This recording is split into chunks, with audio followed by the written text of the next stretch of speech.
Welcome back to this next video in which we are discussing the definition of a ring.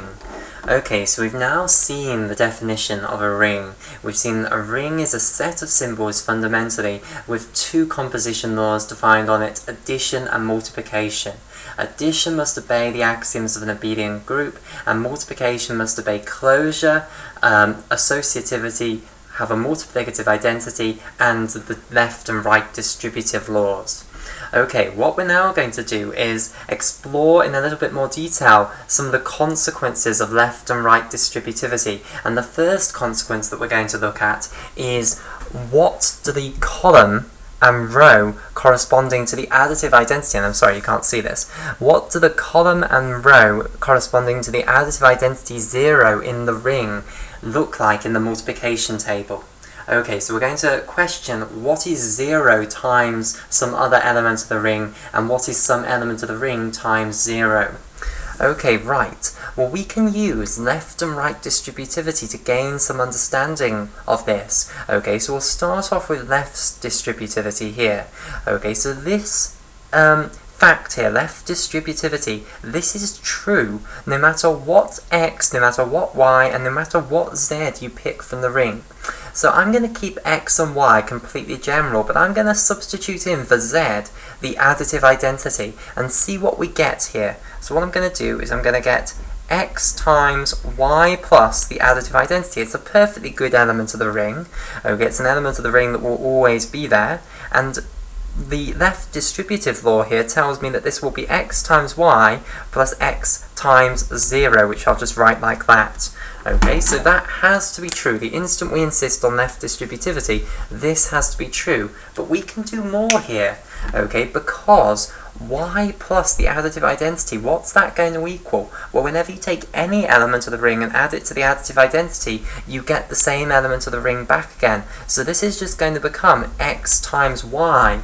So I've got that x times y is equal to x times y plus x times 0. Now what I can do is add on to both sides of this equation the additive inverse of x times y. So add on the additive inverse of x times y. X times y, after all, is just some element of the ring. Okay, all elements of the ring have an additive inverse, so just add this on to both sides. Okay, on this side we'll get x times y plus its additive inverse, which will give me the 0 element of the ring, the additive identity, 0 in my ring, okay, just by definition. And on the other side, when we add the additive inverse of x times y on, it will cancel with this to give, again, the additive identity, and the additive identity plus this will just equal this. So what we now get is that x times 0 is equal to 0, and that was completely general. I never set any condition on x whatsoever. So I've now got the fact that any element of the ring times 0 is equal to 0. Now what does that mean? Well, that tells me about the column corresponding to 0 in the multiplication composition table. Okay, so going back up to this picture here, I can take any element of the ring here, any little x I like from the ring. Okay, and that corresponds to taking the row corresponding to little x, and then I can multiply this with 0, so intersect it with the column that corresponds to 0, and what that will always give me is 0, and that works no matter what little x is. So that tells me that this entire column corresponding to the additive identity in the multiplication composition table is just full of zeros. It's just a column of zeros. All of the answers in those boxes are just the additive identity of the ring, 0 back again. Okay, now, to gain insight then into the row corresponding to the additive identity 0, I'm going to use right distributivity now. Okay, so the exact same little trick here, but now use right distributivity. So once again I'm going to say, okay, let's let z equal the additive identity. Applying right distributivity then, y plus 0 times x is going to equal y times x plus 0 times x. Okay, just applying this exact rule that I know I've insisted now is going to be true for our ring. Okay, but again I can say that y plus 0 is going to equal y, so on this side we just get y times x, add the additive inverse of y times x onto both sides, and we then get that 0 times x is equal to 0 again. So 0 times any element of the ring is going to give 0 back again. And that now tells me about the row corresponding to 0 in the multiplication composition table. It says that if I take the row corresponding to 0 and intersect that with the column corresponding to any element little x of a ring, then the answer here in this entry of the multiplication table is just going to be 0. Okay, and that's true no matter what little x you take from the ring. So this entire row then is just going to be loads and loads of zeros, and I apologise that I've got 2 zeros there and only 1 there. Okay, that's a little bit inconsistent, but you get the picture. Okay, this is just a row full of zeros. All of the answers are just zeros. Okay, so 0 multiplies by any other element of the ring either way round to give 0. Absolutely always. Okay, so the instant you insist that left and right distributivity are true for a ring, and which we do insist, then you automatically have to accept that the additive identity will multiply by any other element of the ring to give back the additive identity. 0 multiplies by any other element of the ring to give 0 back again. Okay, so that's the first consequence then of distributivity being true. Next consequence, what I want to see now is that we can extend distributivity. Okay, so the first thing I'm going to consider is, what if we have something of this form? X times, and now I'm going to have a whole bunch of elements of the ring added together, and a finite number of them. So we'll have y1 plus y2 plus, and let's go this time all the way up to yn. Okay, so all these yi's, these are going to be elements of the ring, and x is going to be an element of the ring as well. So all of these things here are elements of the ring. Okay, so I've just got a finite number of elements of the ring added together like so. That will give me some other element of the ring, and then I'm going to multiply this by x. Okay, now, the intuitive thing, the beautiful, nice thing that we'd like this to be, the intuitive answer, is that we'd like to expand this in the way that we learn in classical algebra to x times y1 plus x times y2 plus all the way along to x times yn. Okay, so that's what we'd like to do. But why can we do that? This is the right answer. This thing here is going to equal this, but I need to give you the justification for why we can do that. Why we can extend distributivity like this. Why can we stretch distributivity out? Because all I've insisted so far is that if you have 2 elements of the ring added together and you then multiply by x on the left, that this applies. I haven't said for an arbitrary number of finite number of things in the ring added together that it will apply. Okay, so I need to give you the argument as to why the instant this is true, it also implies that this is true. Okay, so the reason is that what you can do is you can consider this as just being 2 things added together, and the way you can do that is you can consider y1 as one thing in the ring, and then you can consider all the rest, y2 plus y3 plus y4 all the way up to plus yn. You can consider that another element of the ring.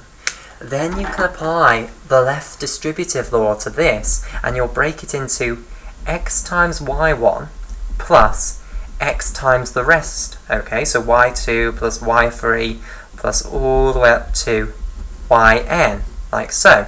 Okay, and that's just applying the left distributive law that we insisted was true, where we've got multiplication and then distributing over addition of 2 elements of the ring.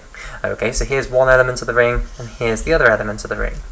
Okay, but then of course what we can do is apply the same trick again. We can say this thing here, where we've got y2 plus y3 all the way up to yn, I can say, let's consider y1 as one thing in the ring, and let's consider all the other things added together, so y3 plus y4 plus all the way up to yn as another element of the ring.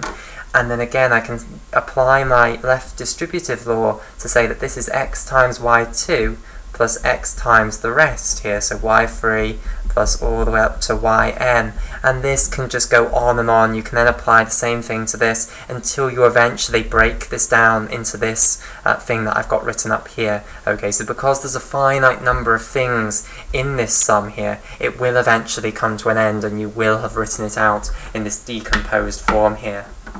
Okay, so distributivity then can be extended in this way, where you've now got a finite number of elements of the ring added together. Okay, and of course this argument works just as well for right distributivity. Okay, so you can extend up the number of things that you've got added together here, okay, and it will still work. Okay, the exact same proof follows. So putting the two together then now, let's consider, and I'll just have to get another piece of paper for this, let's consider something of this form, okay, like so. So we'll have something of this form, x1 plus x2 plus all the way up to xn times y1 plus y2 plus all the way up to yn. Okay, can we apply the familiar distributivity of classical algebra to this? Can we multiply this out in our ring in the way that we would guess we could from classical algebra? And indeed we can. And I'll just state rigorously, all these xi's and yj's, these are all elements of the ring, capital R. Okay, right. So what this means then is add all of these together. So add x1 to x2 all the way up to xm in the ring, and then multiply that by all of these things added together. So add y1 to y2 all the way up to yn, get some answer in the ring, and then add them together. Okay, and obviously what we'd like to split this down into is this one multiplied by this one, plus this one multiplied by this one, plus etc, etc, and then we move on to the next one, etc, like so. Okay, so how can we do this? Well, the reason that we can do this is we can view this all as just one element of the ring. So initially, just view this x1 plus x2 all the way up to xm. Just view that as an element of the ring. If you like, you can replace it with an x here. Just view that as being one element of the ring. Then we've just got an element of the ring multiplied by a whole bunch of things added together here. And now I've just reduced it back to the case that we've just done. I've reduced it back to this case here, where we've got x multiplied by y1 plus y2 plus all the way up to yn. Okay, so I can apply the result that we've just got, like so. So what we'll get is this entire thing, x1 plus x2 plus all the way up to xn, multiplying y1, and then we'll have plus, and then we'll have x1 plus x2 plus all the way up to xm, multiplying y2, and then it will continue on plus dot dot dot all the way up to, we'll have x1 plus x2 plus all the way along to xm, multiplying yn, like so. Okay, so that's just applying the result that we've got previously, and now what we can do is we can apply the homologous result for right distributivity to each of these things here. Okay, so we can say now let's split this up. Okay, and again, as I argued, the exact same thing holds for right distributivity, that you can have an arbitrary finite string of elements of the ring being added together here, and it will break down in the way that you would think is natural for it to break down. Okay, so let's do this one here. So we'll get x1 times y1 plus x2 times y1 plus, and it will continue on all the way up to xn times y1. Okay, so that's the first line here. Then we'll get the second line, plus x1 times y2 plus x2 times y2 plus all the way along to xm times y2, and then you'll go down all the way along to the final line here. I'll just bring this up a little bit, and we'll have then x1 times yn plus x2 times yn plus all the way along to xm times yn. Okay, so indeed, as soon as right and left distributivity are true in a ring, we can expand things of this form in the common sense way that you'd think would be the way that it should be expanded from classical algebra. Okay, so right and left distributivity can be extended to this result here. Okay, right, so what I now want to do is discuss a few other pieces of terminology. Okay, so the first piece of terminology that I want to discuss is the concept of a unit in a ring.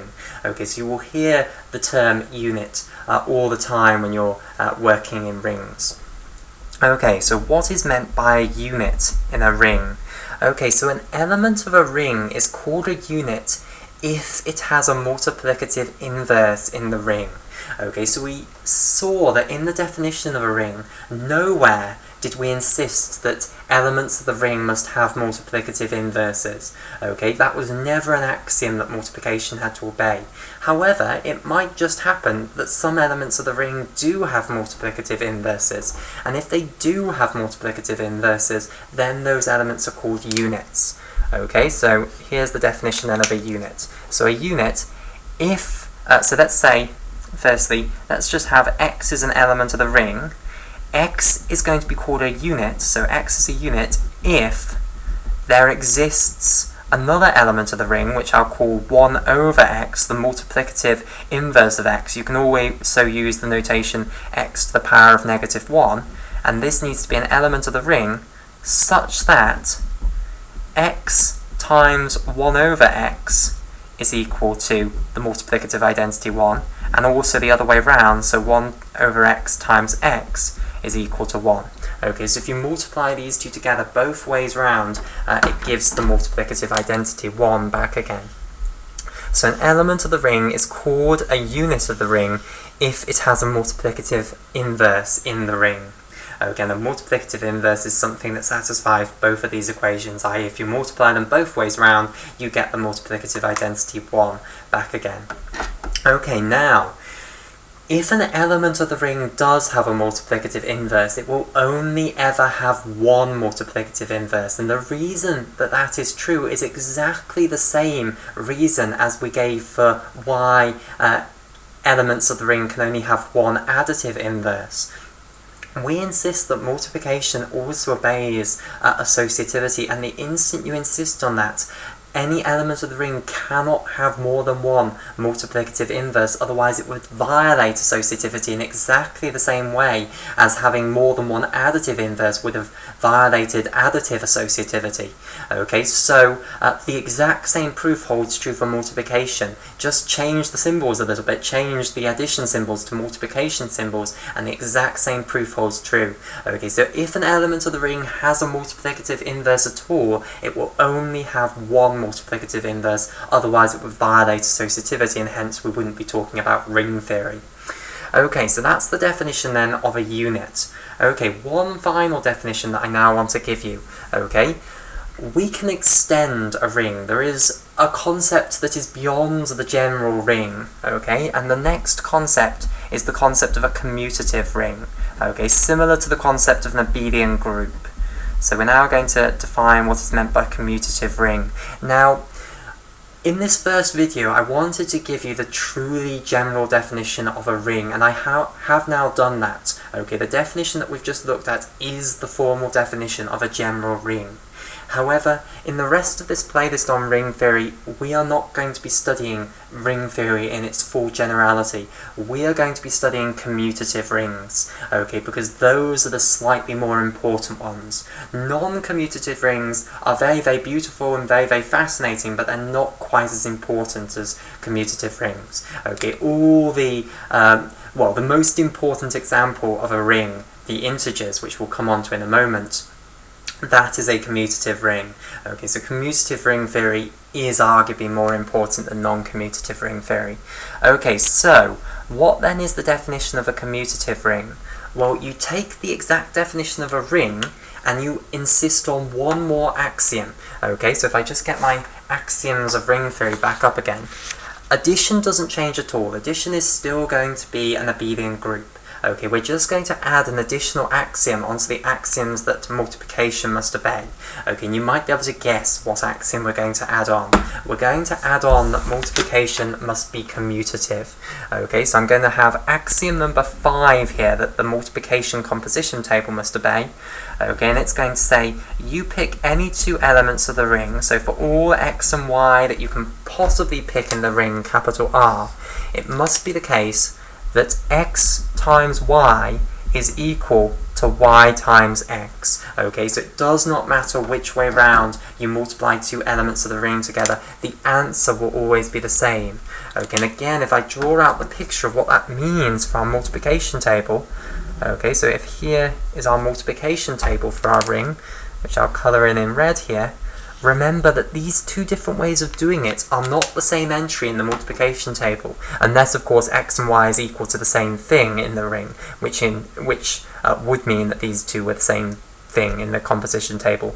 But x times y more generally will look like this. So if this is the row dedicated to little x, and then you'll take the column dedicated to little y, then of course the intersection of those two things here, this will have the answer to x times y, and then if you want to do it the other way around, you'll take the row dedicated to little y. Okay, so here is the row dedicated to little y, you'll take the column dedicated to little x here, and the answer to y times x will then be this entry in the composition table. So again, you can see that if you were just to make up the entries in this composition table, it might not be the case that these two would end up having the same answer in them, and therefore your multiplication composition law wouldn't be commutative. Okay, so it's not completely trivial that this is true, and what it is actually going to correspond to meaning is that the multiplication table must be symmetric down this diagonal line here. So all of the entries in the multiplication table must be the same as the mirror image entry. Okay? Right, so in a commutative ring we're going to insist that multiplication also obeys commutativity on top of all the other axioms that we insisted it must obey. Okay, and throughout this playlist we are going to concentrate completely on commutative rings. Okay, now I might at some points in future videos forget to add the word commutative ring in front of ring, so I might just say let R be a ring. Whenever I say ring from now on, I will mean commutative ring. I will try to remember to say commutative ring, but if I do forget, just assume that I mean commutative ring. We're not going to touch non-commutative rings at all. Non-commutative rings is all about matrices, okay, because you can add matrices together and you can multiply them, and matrix multiplication isn't necessarily commutative, but it does obey the other axioms that we need it to obey, such as distributivity most significantly. And associativity is also a significant one. Okay, right, so that then is the definition of a commutative ring. I think what we'll do now is have a break, and in the next video what we'll do is we'll look at some examples of rings. We'll look at the prototypical example of the integers, okay, then we'll look at the fact that all fields that we've seen in previous playlists, specifically the playlist on vector spaces, are rings, and then we'll talk about the zero ring for a bit, and then we'll leave by finally defining what a subring is.